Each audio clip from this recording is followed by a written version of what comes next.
আসসালামু আলাইকুম। পঞ্চম শ্রেণীর শিক্ষার্থীরা তোমাদের বাংলা বিষয়ের তোমাদের গত এখানে দেখতে পাচ্ছ পাঠ ৬ থেকে আমি এখানে দেখাচ্ছি।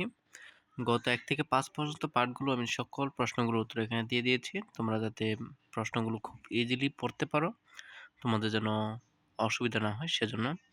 পার্ট ৬ থেকে তোমাদের রয়েছে সুখ আর দুঃখ। এখান থেকে তোমাদের প্রত্যেকটি প্রশ্নের উত্তর দেখাবে এখন এবং পুরো গল্পটি আগে দেখবে যে কিভাবে কি বলছে সেগুলো শুনবে এবং বোঝার চেষ্টা করবে। পুরো ভিডিওটি তোমরা মনোযোগ সহকারে দেখবে, স্ক্রল করবে না, নাহলে কিন্তু তোমরা কিছুই বুঝতে পারবে না। সুখ আর দুঃখ তোমাদের অনুচ্ছেদটি লিখেছেন হচ্ছে দক্ষিণারঞ্জন মিত্র মজুমদার। এখানে যে অনুচ্ছেদটি দেওয়া আছে সেটি তোমরা এখানে যে গল্পটি দেওয়া আছে এটি তোমরা ভালোভাবে পড়বে, যে কি কি কথাগুলো বলেছে, কি কি এখানে ব্যাখ্যা করেছে, কিভাবে বলেছে, কেন বলেছে, সকল কিছু এখানে তোমরা একটু ভালোভাবে আস্তে আস্তে একটু বুঝে পড়বে, না হলে কিন্তু তোমরা বুঝতে পারবে না। এটা যদি তোমাদের বুঝে যে পড়া হয়ে যায়, তারপরে তোমাদের কাজ হচ্ছে এখান থেকে তোমাদের যে কাজগুলো রয়েছে আমি দেখাচ্ছি। এখানে এই গল্পটি অনেক বড় দেখা যাচ্ছে। এখানে এরপর রয়েছে তোমাদের এখানে শব্দ অর্থ যেগুলো রয়েছে, যে অর্থ জেনে নেই। এক ছড়া কলা অর্থ হচ্ছে এক কাঁদি কলা। থ হয়ে যাওয়া মানে হচ্ছে অবাক হয়ে যাওয়া। পঙ্খিরাজ ঘোড়া মানে হচ্ছে উঠতে পারে এমন কাল্পনিক ঘোড়া। পেট ডোল করে খাওয়া, অতিরিক্ত খেয়ে পেট ফুলানো। পেটরা অর্থ হচ্ছে ছোট বাক্স। মলাম অর্থ হচ্ছে মরে গেলাম। ল্যাংচাতে ল্যাংচাতে অর্থ হচ্ছে খোরাতে খোরাতে। তোমরা এখান থেকে যে শব্দ অর্থগুলো রয়েছে সেই শব্দ অর্থগুলো এখান থেকে এরকম করে শিখে নেবে, যেগুলো অর্থগুলো কি। তারপরে রয়েছে তোমাদের এখানে এখানে কিছু কাজ রয়েছে, যেখানে কাটা শব্দের বিভিন্ন অর্থ পড়ি, যে কাটা শব্দ দিয়ে যেমন এই গাছটা কেটো না, এখানে মানে হচ্ছে কেটো না, এটাকে কি প্রকাশ করতে হবে? কর্তন করা না খনন করা নাকি অতিবাহিত করা, এখানে কর্তন করা হবে। তারপর শ্রমিকরা পুকুর কাটছে, তারা এটা কি করছে? খনন করছে, এটা তারা বোঝায়। ভালোই তো সময় কাটছে, তার মানে কি এটা তারা বোঝাবে? অতিবাহিত হওয়া। বিপদ কেটে গেল তার মানে দূর হওয়া। আর দুখু চরকায় সুতা কাটছে তার মানে তৈরি করা। এখানে তিনি পুকুরে সাঁতার কাটছেন মানে হচ্ছে বেশি এগিয়ে যাওয়া। মাছ সিরাজ যাওয়ার টিকিট কেটেছেন মানে হচ্ছে ক্রয় করা। এখানে এই কাজগুলো হচ্ছে এরকম। এরপর এখানে তোমাদের ২ নম্বর রয়েছে তোমাদের প্রশ্ন তৈরি করো। যেমন এখানে একটি সুখ এবং দুঃখ গল্প পড়ে প্রশ্ন তৈরি করো। এরপর সবাইকে প্রশ্ন জিজ্ঞেস করে উত্তর শোনো। এখানে দুঃখ এবং সুখ গল্পের প্রশ্ন তৈরি করতে হবে, যে প্রশ্নগুলো হয় এই গল্প থেকে। এখানে ৫টি, এখানে তোমাদের অলরেডি ৬টি এই কাজ দেওয়া আছে। ৬টি থেকে তোমরা ৬টি প্রশ্নের প্রশ্ন তৈরি করবে। ৩ নম্বর রয়েছে তোমাদের প্রশ্নের উত্তর বলি এবং লিখি। যে বাড়িতে সুখ ও দুঃখ কি কি কাজ করে তা লিখো। এবং খ নম্বর হচ্ছে বাতাসের সঙ্গে যেতে যেতে দুঃখ খাতের কি উপকার করলো। গ নম্বর হচ্ছে চরকা কাটা ভুঁড়ি দেখতে কেমন, সে কেমন বাড়িতে থাকে। গ নম্বর হচ্ছে দুঃখ বাড়িতে ফেরার সময় কলা গাছ ও গোড়ার কাছ থেকে কি উপহার পেল। আমি এখান থেকে তোমাদের প্রশ্নগুলো আনসার দেব।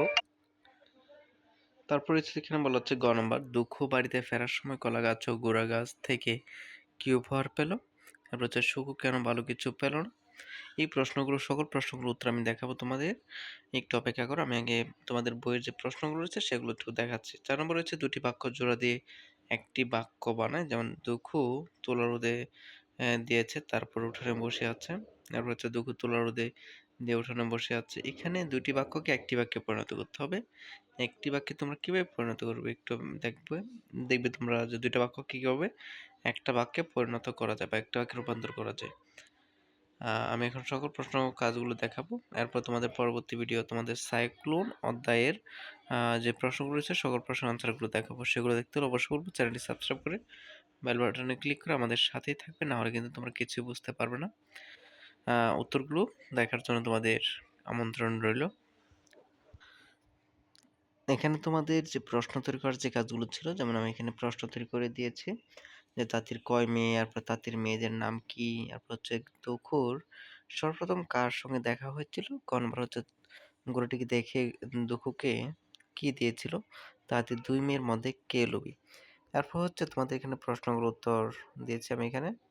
দেখো যে বাড়িতে সুখ ও দুঃখ কি কি কাজ করে তা লিখো। আমি যদি একটু তোমাদের একটু ব্যাখ্যা করে বলি, যে তাঁতির ২ মেয়ে ছিল, বড় মেয়ে সুখ, ছোট মেয়ে দুঃখ। সুখ বয়সে বড় হলেও বাড়িতে সুখ ঘরের কোনো কাজ করে না, শুধু বসে বসে খায়। অপরদিকে ছোট মেয়ে দুঃখ ঘরের সব কাজ করে আর সময় পেলে পাওয়ার জন্য সুতা সুতা কেটে দেয়। খ নম্বর প্রশ্ন হচ্ছে বাতাসের সঙ্গে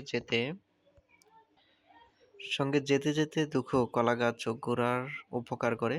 সে রাস্তা দিয়ে হেঁটে যাওয়ার সময় কলাগাছ তার কাছে সাহায্য চায়, তখন সে তার গায়ে থাকা লতাপাতা সরিয়ে দেয়।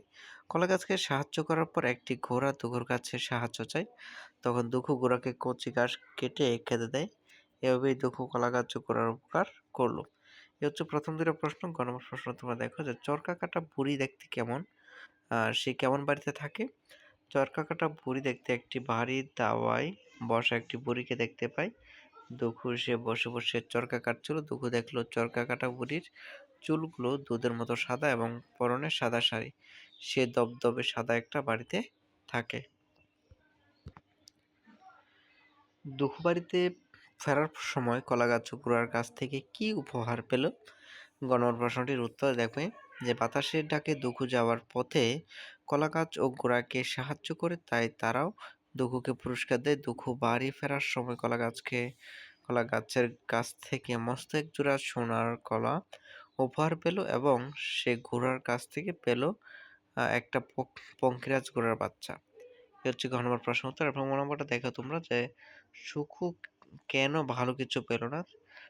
দুঃখু যখন ভালো কাজের জন্য পুরস্কার পেল, তখন সুখু সেটি দেখে দুঃখুর মতো পুরস্কার পেতে চাইল। দুঃখু পথে যেতে যেতে সবার সাহায্য করেছিল, অথচ সুখু লোভী ছিল, সে কাউকে সাহায্য করেনি, আবার চরকা কাটা বুড়ির মনেও কষ্ট দিয়েছিল। এইসব কারণে সে ভালো কিছু পেল না। এ হচ্ছে তোমাদের প্রশ্ন উত্তরগুলো। এরপর রয়েছে তোমাদের দুটি বাক্য জোড়া দিয়ে একটি বাক্য বানাও, যেখানে সবগুলো রয়েছে যে দুঃখু ঘোড়ার কথা শুনলো, তারপর তাকে কচি ঘাস এনে দিল। খ নম্বর প্রশ্ন, দুঃখু ঘোড়ার কথা শুনলো, এখানে কি হবে। এই প্রশ্নের উত্তর লিখেছি, এখানে সবগুলো প্রশ্নের উত্তর এখানে আমি তোমাদের দিয়ে দিয়েছি, তোমরা একটু দেখো যে কিরকম হবে। যেখানে উত্তরগুলো রয়েছে যে দুঃখু তুলা রোদে দিয়েছে, তারপর উঠানে বসে আছে, তারপর দুঃখু তুলা রোদে দিয়ে উঠানে বসে আছে, এভাবে দেওয়া যাবে। দুটি করে বাক্য লিখতে হবে একটি জোড়া থেকে। এখানে সবগুলো প্রশ্ন উত্তর দেওয়া আছে। তো সুপ্রিয় শিক্ষার্থীরা, আশা করি তোমরা বুঝতে পেরেছো। এরপরে এখানে বলা হচ্ছে ভালো কাজের তালিকাগুলো লিখো। তো আজকের জন্য এখানে পরবর্তী ভিডিওটি দেখতে হলে অবশ্যই বলবো চ্যানেলটি সাবস্ক্রাইব করে বেল বাটনে ক্লিক করে আমাদের সাথেই থাকবে, এবং যদি ভিডিওটি ভালো লেগে থাকে অবশ্যই বলবো লাইক, কমেন্ট এবং শেয়ার করে সঙ্গে থাকবে। পরবর্তী ভিডিওগুলো দেখার জন্য আমন্ত্রণ রইল।